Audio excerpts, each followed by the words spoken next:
Quelqu'un est follement amoureux de toi, mais cette relation est interdite, et cela signifie deux choses que tu dois comprendre. Respire profondément avant de continuer, car ce message n'est pas aléatoire. Tu ne l'as pas trouvé par hasard, et la personne qui vient de traverser ton esprit en ce moment précis n'y est pas sans raison. Il y a quelqu'un dans ta vie, ou quelqu'un qui continue d'apparaître dans tes pensées de manière inattendue, qui se sent intensément lié à toi, pas de façon légère, pas superficielle, pas passagère, mais profondément, obsessionnellement en silence. Cette personne est folle de toi, mais pas de manière dramatique ou imprudente, dans un silence maîtrisé d'une façon qu'elle ne s'était jamais autorisée à ressentir auparavant. Et pourtant, cette connexion semble interdite, non pas parce que l'amour manque, mais parce que quelque chose se dresse sur le chemin. Et cette nature interdite signifie deux choses très importantes, des choses qui expliquent pourquoi le lien est si puissant, pourquoi il y a de la distance, et pourquoi aucun de vous ne peut complètement lâcher prise. Commençons. D'abord, comprends cette vérité. Quand une relation semble interdite, cela ne veut pas dire qu'elle est faible. En réalité, c'est souvent l'inverse. Les connexions interdites sont rarement superficielles. Elles ne naissent pas de la commodité, ni de l'ennui, ni de la solitude, ni d'une attraction passagère. Elles naissent de la reconnaissance. Cette personne n'a pas choisi de ressentir cela pour toi. Cela s'est produit lentement, puis d'un seul coup. Au début, tu étais simplement quelqu'un qu'elle remarquait, puis quelqu'un qu'elle respectait, puis quelqu'un en qui elle avait confiance.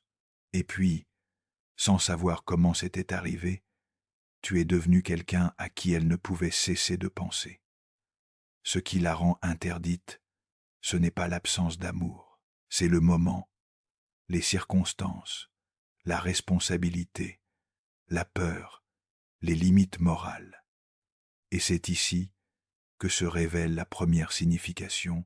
Cette personne lutte contre elle-même chaque jour à cause de toi, pas contre toi, pas en te résistant par indifférence, mais en luttant contre ce qu'elle ressent. Elle se réveille avec ta présence déjà dans son esprit et se rappelle immédiatement pourquoi elle ne devrait pas penser à toi. Elle rejoue les conversations et se gronde ensuite d'avoir souri. Elle imagine ce que ce serait d'être près de toi, puis elle ferme cette pensée parce que te désirer lui semble dangereux. Pas dangereux pour son cœur, dangereux pour la vie qu'elle a construite. Pour certains, cela signifie qu'ils sont émotionnellement liés ailleurs. Pour d'autres, il y a des attentes familiales, des normes culturelles, des pressions sociales ou des lignes morales qu'on leur a appris à ne jamais franchir. Parfois, l'un de vous n'est pas disponible d'une manière qui complique tout. Parfois, la connexion défie tout ce qu'elle pensait devoir désirer. Alors, au lieu d'agir, elle se retient. Au lieu de confesser, elle se retire. Au lieu de s'approcher, elle observe en silence. Et voici la vérité que la plupart des gens ne voient pas. Le silence ne signifie pas absence de sentiment. Il signifie souvent un sentiment écrasant. Cette personne n'est pas indifférente à toi. Elle est consumée en silence. Elle ne parle pas parce que parler ouvrirait une porte qu'elle craint de ne pas pouvoir refermer. Elle n'agit pas parce que l'action l'obligerait à affronter des conséquences pour lesquelles elle n'est pas prête. Elle ne s'approche pas parce que la proximité exposerait des vérités qu'elle évite même à elle-même. Jung a dit un jour, « Ce à quoi tu résistes, non seulement persiste, mais grandit. » C'est exactement ce qui se passe ici. À chaque fois qu'elle résiste à l'envie de te contacter, le sentiment s'approfondit. À chaque fois qu'elle choisit la retenue, le lien se resserre. À chaque fois qu'elle nie ce qu'elle ressent, la connexion se comprime au lieu de s'effacer. Et l'émotion comprimée ne disparaît pas, elle s'intensifie. Cela explique cette étrange énergie de va-et-vient que tu ressens. Pourquoi l'aperçois-tu, même quand elle est distante? Pourquoi penses-tu à elle dans des moments aléatoires sans l'avoir voulu?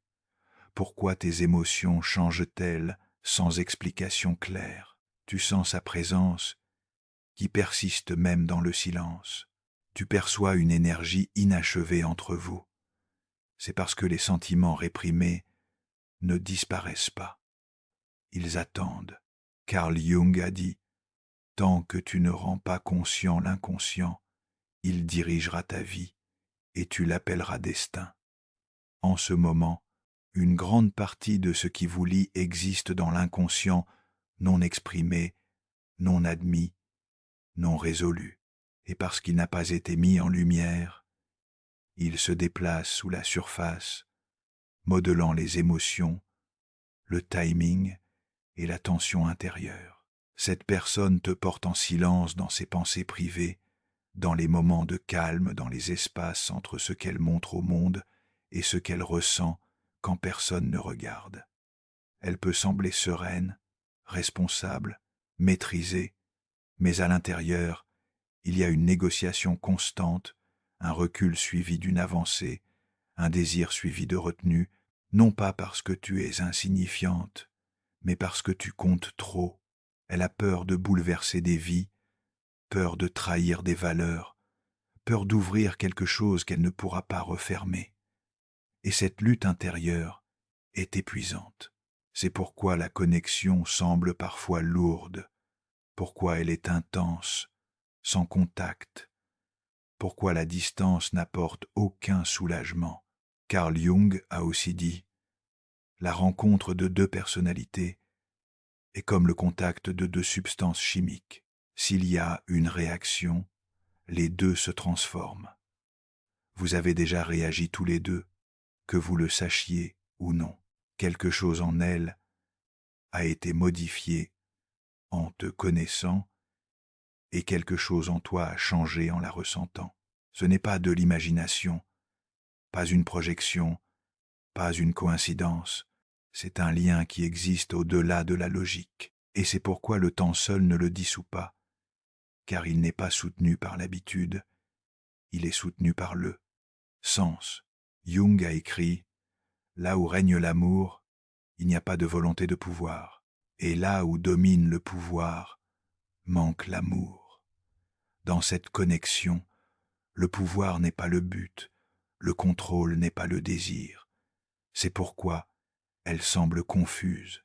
Il n'y a pas de manipulation ici, pas de jeu, seulement deux personnes touchées par quelque chose qu'elles n'avaient pas prévu et qu'elles ne savent pas placer dans la structure de leur vie. À mesure que cela se déroule, une vérité devient claire. Tu n'es pas une distraction, tu n'es pas une erreur, et tu n'es pas remplaçable. Tu fais partie d'une histoire qui a déjà commencé à vous pousser tous les deux vers l'intérieur, vers une conscience plus profonde. Et à mesure que cette conscience grandit, le sens de ce lien interdit continuera à se révéler couche après couche, silencieusement, patiemment, jusqu'à ce que la prochaine vérité soit prête à émerger. Et tandis que cette vérité s'installe quelque chose d'autre, devient impossible à ignorer. Cette connexion ne se comporte pas comme une attraction ordinaire. Elle ne s'affaiblit pas avec la distance. Elle ne se dissout pas avec la logique. Elle ne disparaît pas simplement parce qu'elle est inopportune. Au contraire, elle vous suit tous les deux en silence. Tu peux remarquer que même quand tu es occupé, même quand la vie attire ton attention ailleurs, cette personne revient dans ta conscience sans effort, non pas parce que tu essaies de te souvenir d'elle, mais parce que quelque chose de non résolu continue d'appeler depuis la surface. Et la même chose se produit de son côté. Elle peut passer des jours à sembler indifférente. Elle peut paraître concentrée sur le travail, la famille, la routine, la responsabilité. Mais l'esprit a une façon de tourner en rond autour de ce qu'il ne peut pas achever. Souviens-toi comment tu l'as fait se sentir compris sans qu'il ait besoin de s'expliquer.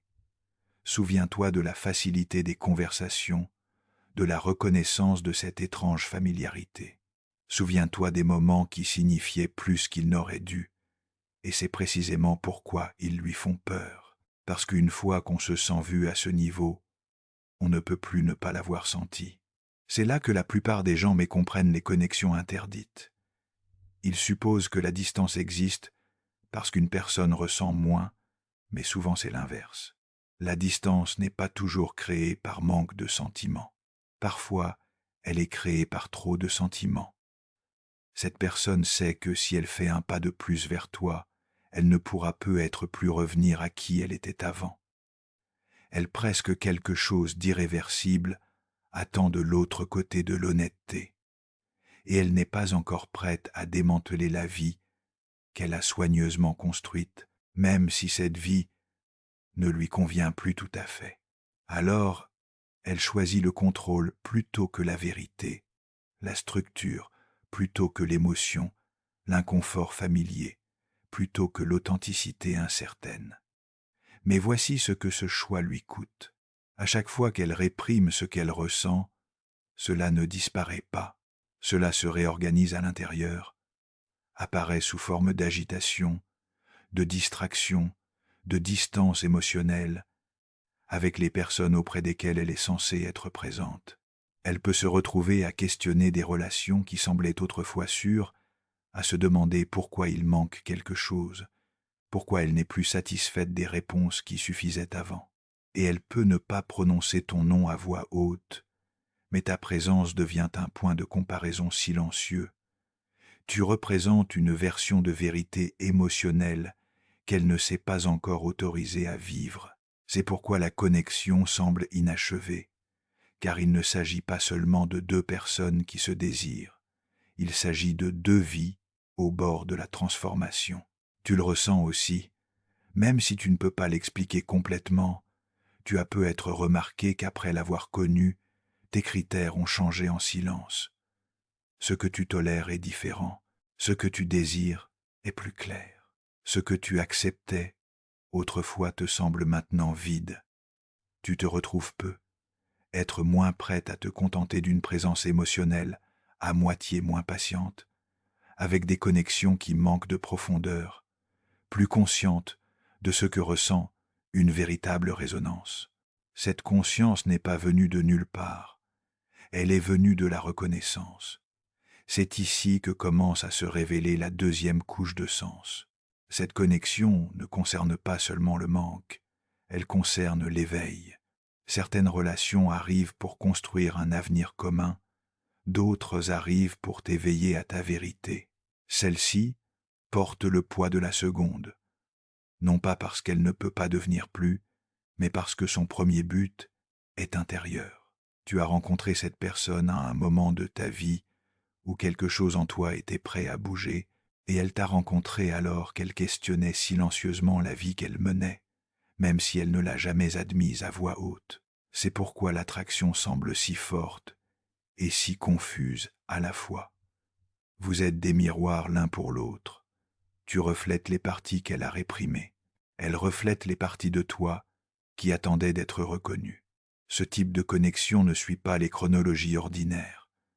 Elle n'est pas pressée, elle ne s'annonce pas clairement. Elle travaille lentement, intérieurement, remodelant les priorités, les valeurs et la conscience émotionnelle. C'est pourquoi même le silence entre vous semble chargé parce que quelque chose continue de se produire en dessous. Tu te demandes peu, être pourquoi lâcher prise semble impossible, pourquoi la logique n'apporte pas de closure, pourquoi te dire que rien ne peut arriver ne te libère pas. C'est parce que le lien n'est pas soutenu par la fantaisie, il est soutenu par une vérité qui n'a pas encore été vécue. Et la vérité, une fois ressentie, ne peut pas être déressentie. Tu ne t'accroches pas à une personne, tu t'accroches à une expérience de clarté émotionnelle qui t'a changé, et elle aussi. Cela ne signifie pas que tu doives attendre. Cela ne signifie pas que tu doives mettre ta vie en pause. Cela ne signifie pas que tu doives sacrifier ton présent pour une possibilité. Cela signifie que tu dois comprendre ce que cette connexion t'enseigne. Elle te montre le niveau de profondeur dont ton cœur est capable. Elle te révèle le type de connexion qui te nourrit plutôt que de t'épuiser. Elle te rappelle que le sentiment réel existe au-delà de la commodité et de la peur, et elle fait la même chose pour elle qu'elle l'admette ou non. Ce qui arrivera ensuite n'est pas quelque chose que tu peux forcer. Cela ne peut pas être précipité par le désir.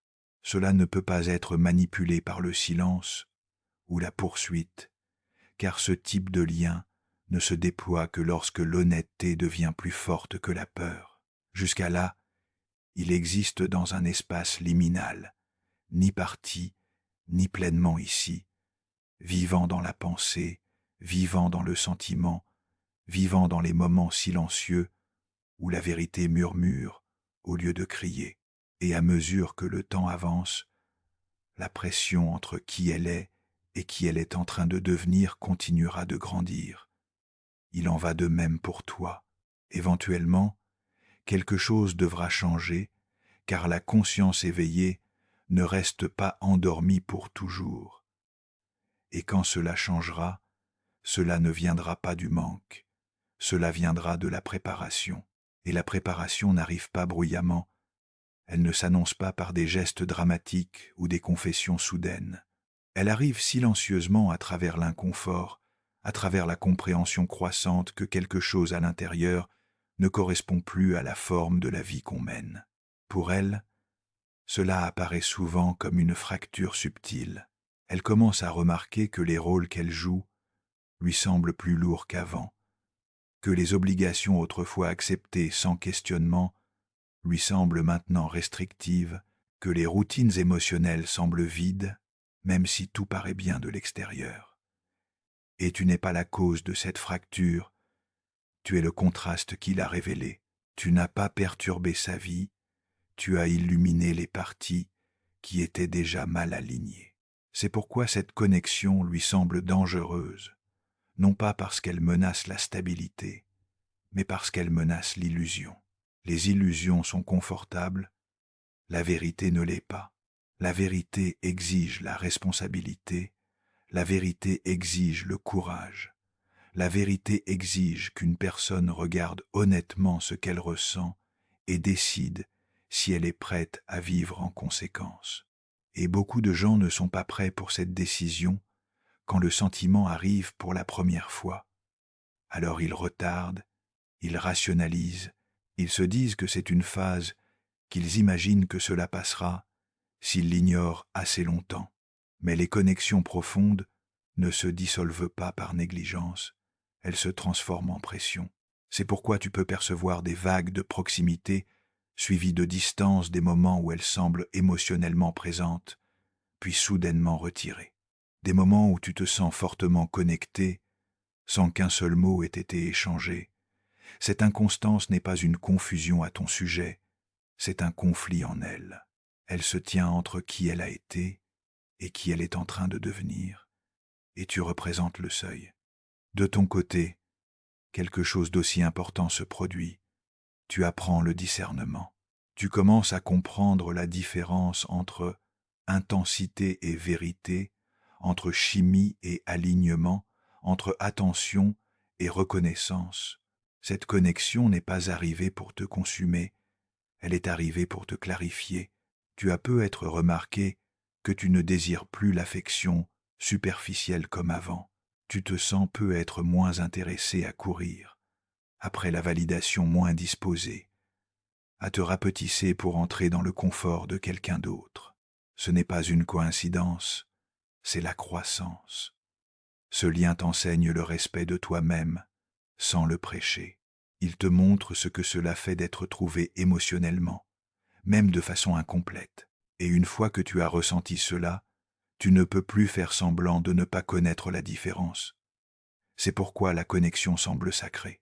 Sacrée ne veut pas dire parfaite, ni facile, ni garantie. Cela veut dire significative au-delà du résultat. Que cette relation devienne un jour tangible ou reste inachevée, elle a déjà accompli une partie de son but. Elle a élargi ta conscience émotionnelle, affiné ton intuition, clarifié ce qui compte pour toi dans l'amour et la connexion, et elle a fait la même chose pour elle. C'est pourquoi aucun de vous ne peut simplement l'effacer, car elle est tissée dans qui vous êtes en train de devenir. Tu te demandes peut-être pourquoi le timing semble si mauvais, pourquoi la connexion est arrivée quand elle ne pouvait pas être facilement vécue. Mais le timing concerne rarement la punition. Il concerne souvent la préparation. Parfois 2 personnes se rencontrent, non pas pour être ensemble immédiatement, mais pour changer séparément d'abord. Car, sans ce changement intérieur, même la connexion la plus puissante peut s'effondrer sous le poids de la peur non examinée et des schémas non résolus. En ce moment, on vous demande à tous les deux de confronter quelque chose de plus profond que le désir. On vous demande de confronter la vérité. Pour elle, la question est de savoir si elle est prête à vivre honnêtement, même quand l'honnêteté entraîne des conséquences. Pour toi, la question est de savoir si tu es prête à t'honorer toi-même, même quand t'attendre semble tentant. C'est pourquoi la patience compte ici. Pas une patience ancrée dans l'espoir ou l'attente, mais une patience ancrée dans la confiance en toi. Tu n'es pas destiné à mettre ta vie en attente. Tu n'es pas destiné à rester suspendu dans le manque. Tu es destiné à continuer à grandir, à choisir à vivre. Si cette connexion est destinée à évoluer, elle le fera quand vous serez tous les deux capables de vous rencontrer, sans vous cacher pas, à moitié pas, retenu pas divisé pleinement. Et si elle n'évolue pas vers un chemin partagé, son impact restera, car elle a déjà redirigé ta boussole intérieure. Ce n'est pas une perte, c'est une initiation. Beaucoup de gens traversent la vie sans jamais vivre une connexion qui les éveille vraiment. Ils restent endormis dans des relations qui semblent sûres mais vides. Ils se contentent du confort plutôt que de la vérité. Tu as trouvé quelque chose de assez réel pour déplacer des schémas, exposer des peurs, exiger la croissance.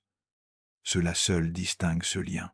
À mesure que le temps avance, la clarté continuera d'émerger. Pas par la force, pas par l'attente, mais par l'honnêteté vécue. Les gens soit s'élèvent à la vérité qu'ils ressentent, soit se retirent davantage vers ce qui semble sûr. Les 2 chemins révèlent des réponses, et tu n'auras pas besoin de courir après ces réponses. Elles se montreront à travers le comportement, les choix et le temps. Jusqu'à là, fais confiance à ce que cette connexion t'a déjà donné, pas le manque, mais la conscience. Et la conscience, une fois acquise, ne te laisse jamais la même. Et à mesure que la conscience s'approfondit, quelque chose de subtil mais irréversible commence à se produire. Tu arrêtes d'essayer de définir la connexion, tu arrêtes de lui demander de s'expliquer, et à la place, tu commences à écouter ce qui s'éveille en toi. C'est ici que le pouvoir te revient silencieusement, car le plus dangereux dans une connexion interdite n'est pas le manque, c'est oublier toi-même en essayant de la comprendre. Et tu ne le fais plus. Tu commences à remarquer à quel point tu te sens ancré quand tu te choisis, comment le calme revient quand tu arrêtes de chercher des signes, comment la clarté grandit quand tu arrêtes d'interpréter les silences et commences à honorer ta propre stabilité intérieure. Ce changement compte plus que tu ne le réalises, car alors que cette connexion t'attirait autrefois vers l'intérieur avec intensité, elle t'enseigne maintenant quelque chose de plus profond, la souveraineté sur toi-même. Tu apprends que la connexion réelle n'exige pas l'abandon de soi, que l'amour ne te demande pas d'attendre dans la confusion, que la profondeur n'exige pas la souffrance comme preuve. Et cette leçon est essentielle que le chemin avec cette personne continue ou non. De son côté, la tension continue de s'accumuler, car, tandis que tu intègres la leçon consciemment, elle la négocie encore intérieurement. Elle ressent le contraste plus fortement maintenant entre qui elle est dans le monde et qui elle est quand elle pense à toi, entre la version d'elle-même qui agit de manière responsable et la version qui se sent vivante dans la vérité. Ce contraste devient impossible à ignorer pour toujours. Les gens peuvent éviter beaucoup de choses. Ils peuvent éviter les conversations, les décisions, les confrontations, mais ils ne peuvent pas s'éviter eux-mêmes indéfiniment. Éventuellement, quelque chose ne se brise pas de façon dramatique, pas explosive, silencieusement. Elle commence à se poser des questions qu'elle évitait auparavant. Pourquoi suis-je agité?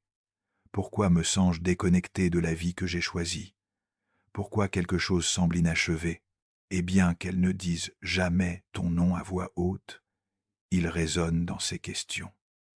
C'est ici que beaucoup de connexions interdites se transforment ou se dissolvent, car la conscience exige le choix, et le choix exige le courage. Certaines personnes s'élèvent à ce moment. Elles choisissent l'honnêteté plutôt que l'apparence. Elles choisissent la vérité plutôt que le confort. Elles choisissent la croissance plutôt que la peur. D'autres se retirent, renforcent. La routine renforce les murs qu'elles ont construits. Elles se convainquent que l'engourdissement est la stabilité. Les deux choix révèlent la vérité non par les mots, par les actions. Et c'est ici que tu dois rester ancré en toi-même, car ce n'est pas ton rôle de sauver quelqu'un de sa peur. Ce n'est pas ta responsabilité d'attendre l'éveil d'une autre personne. Ce n'est pas ta tâche de porter un poids émotionnel qui n'est pas partagé. Ta tâche est de rester alignée avec ta propre vérité. Rester ouverte sans être disponible pour la confusion. Rester compatissante sans trahir tes propres besoins. Rester réceptive sans rétrécir tes limites. C'est un équilibre délicat, mais tu en es capable maintenant, car cette connexion t'a déjà changé. Tu ne romantises plus le potentiel au détriment de la réalité. Tu ne confonds plus l'intensité émotionnelle avec la préparation émotionnelle. Tu ne confonds plus le silence avec le mystère. Tu vois plus clairement. Et la clarté est une forme de liberté. C'est pourquoi, paradoxalement, le lien semble moins consommateur. Maintenant, bien qu'il reste significatif, il ne te possède plus. Il t'informe. Tu peux le tenir sans t'y accrocher, le ressentir sans te perdre le reconnaître, sans construire ta vie autour de lui. C'est la maturité émotionnelle. Et cette maturité est ce qui permet à la prochaine phase de se révéler quelle que soit sa forme. Si cette connexion est destinée à devenir un amour vécu, partagé, tangible, elle exigera quelque chose de très spécifique. Un courage mutuel, pas le manque, pas la chimie, pas l'histoire. Le courage. Le courage de parler clairement. Le courage de modifier ce qui ne s'aligne plus. Le courage d'assumer la responsabilité de sa propre vérité. Sans cela même, la connexion la plus profonde ne peut survivre dans le monde réel. Elle restera suspendue, puissante, mais incomplète. Et tu n'as plus peur de cette incomplétude, car tu comprends maintenant que le sens ne dépend pas du résultat, que la transformation n'exige pas la permanence, que certaines connexions sont des chapitres, pas des conclusions. Carl Jung a dit « Le privilège d'une vie entière est de devenir qui tu es vraiment. » Cette connexion vous a rapprochés tous les deux de ce privilège. Qu'elle fasse ou non le pas complet vers cela et son voyage, que tu continues à avancer avec intégrité et le tien, et tu choisis d'avancer, tu choisis la présence, tu choisis la croissance, tu choisis une vie qui répond à la vérité plutôt qu'à la peur. Cela ne signifie pas que tu fermes ton cœur, cela signifie que tu l'ouvres avec discernement. Tu restes ouverte à l'amour qui te rencontre pleinement, à la connexion qui n'exige aucun secret, à l'intimité qui ne vit pas en fragments. Et voici la vérité silencieuse. Quand tu arrêtes de courir après la clarté arrive. Quand tu arrêtes d'attendre des réponses, les réponses arrivent à travers le comportement. Quand tu arrêtes de tenir l'espace pour le potentiel, la réalité se révèle. Tu n'es plus prise dans l'entre-deux. Tu te tiens fermement en toi-même, et depuis cet endroit, ce qui arrivera ensuite ne te diminuera pas. Cela te rejoindra soit dans la vérité, soit te libérera vers quelque chose de plus aligné. Dans les deux cas, tu ne perds pas, tu deviens, et c'est ce que cette connexion était toujours destinée à initier. Et maintenant, nous arrivons à la fin silencieuse, qui n'est pas vraiment une fin. Car certaines connexions ne se concluent pas par une closure, elles se concluent par la vérité. C'est ici que tout ce que tu as ressenti s'installe enfin dans la compréhension. Tu réalises que ce lien n'était jamais destiné à te piéger dans le manque. Il était destiné à te raffiner. Il était destiné à t'enseigner la différence entre attachement et alignement, entre désir et destin, entre intensité qui consumant et profondeur qui renforce. Vois-tu maintenant que ce qui rendait cette connexion interdite n'était jamais seulement la circonstance extérieure, c'était l'écart entre préparation et conscience. Deux personnes se sont rencontrées au niveau de l'âme, mais pas encore au niveau de la vie. Et cette distinction compte car la reconnaissance de l'âme est puissante, mais elle n'est pas suffisante à elle seule. La vie exige l'intégration, le choix, l'action. Et c'est ici que beaucoup de gens se trompent. Ils pensent que parce qu'une connexion semble profonde, elle doit être poursuivie à tout prix. Mais la profondeur sans ancrage peut devenir souffrance, et le sens sans incarnation peut devenir manque. Tu n'es plus confuse par cela.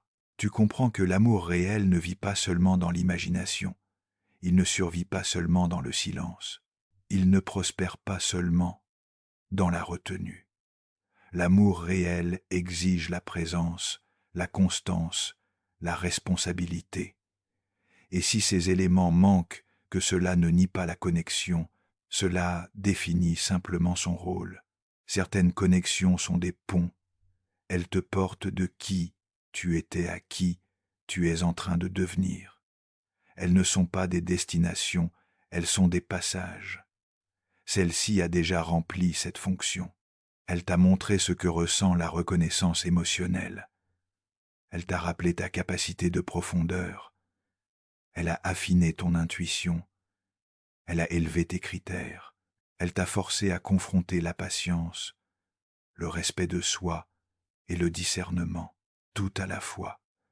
Et ce n'est pas un petit cadeau. Tu n'as plus besoin de demander pourquoi cela est arrivé. Tu n'as plus besoin d'interpréter chaque silence. Tu n'as plus besoin d'attribuer du sens à chaque distance, car le sens est déjà clair. Cette connexion est entrée dans ta vie pour éveiller la vérité, non pour te confondre, non pour te diminuer, non pour te garder en attente. Elle est venue te montrer ce qui est possible quand deux personnes se rencontrent au-delà des masques. Ce qui arrivera ensuite n'est plus quelque chose que tu as besoin de contrôler. Si cette personne choisit le courage, tu le sauras, pas par des indices, pas par le manque, par des actions. Si elle ne le fait pas, tu le sauras aussi, car l'inaction reste une réponse. Et enfin, tu es en paix avec cela. Tu comprends que l'attente n'est douloureuse que quand elle est ancrée dans la peur. Mais relâcher l'attente est libérateur quand il est ancré dans la confiance en soi. Tu n'es plus suspendu entre espoir et doute, tu es ancré en toi-même. Cet ancrage change tout. Depuis cet endroit, tu ne fermes pas ton cœur, tu l'ouvres plus sagement, tu permets à l'amour de t'approcher, sans secret, sans fragmentation, sans condition qui exigerait que tu disparaisses. Tu es ouverte à une connexion qui te rencontre en plein jour, pas seulement dans la pensée en présence, pas seulement en potentiel. Et voici la vérité qui ferme le cercle. Si ce lien revient un jour sous une forme tangible, il ne sera pas confus, il sera clair. Il ne vivra pas dans le silence, il vivra dans le choix. Il ne te demandera pas d'attendre, il te demandera de marcher ensemble vers l'avant. Jusque-là, Il ne te manque rien. Tu es complète. Carl Jung a dit un jour, « Je ne suis pas ce qui m'est arrivé, je suis ce que je choisis d'être. » Cette connexion ne t'a pas défini, ta réponse à elle l'a fait. Tu as choisi la croissance plutôt que l'obsession, la conscience plutôt que la fantaisie, l'intégrité plutôt que l'abandon de soi. Ce choix compte plus que n'importe quel résultat, car dorénavant, tu ne cours pas après la profondeur. Tu la reconnais. Tu ne t'accroches pas au sens. Tu l'incarnes. Tu n'as pas peur des fins qui ne ressemblent pas à des commencements, car tu comprends que certaines fins sont des initiations, et que cette personne, face ou non, c'est toujours le pas complet vers la vérité. Où reste un chapitre qui t'a changé en silence, tu avances plus forte, plus claire, plus alignée. Tu ne demandes plus ce que c'est, tu vis la réponse. Et cette réponse est simple. Tu es en train de devenir quelqu'un qui choisit un amour, qui peut être soutenu dans la réalité. Quelqu'un qui honore la profondeur sans sacrifier le soi. Quelqu'un qui fait confiance au timing, sans abandonner le pouvoir. Cette connexion n'est pas venue pour te briser, elle est venue pour te révéler. Et maintenant, tu portes cette révélation vers l'avant sereine complète. Merci d'avoir regardé cette vidéo jusqu'au bout. Si ces mots vous ont touché, même brièvement, n'hésitez pas à partager vos impressions. Laissez un commentaire ci-dessous et partagez vos réflexions et expériences. Chaque histoire est une source d'inspiration. Si ce contenu vous a été utile et que vous souhaitez approfondir le sujet, abonnez-vous à notre chaîne. Cliquez sur la cloche pour être notifié de nos nouvelles vidéos. Enfin, si vous pensez que ce message peut aider quelqu'un, partagez cette vidéo. Un simple clic peut faire toute la différence. Et si vous avez apprécié cette vidéo, n'hésitez pas à la liker pour nous encourager.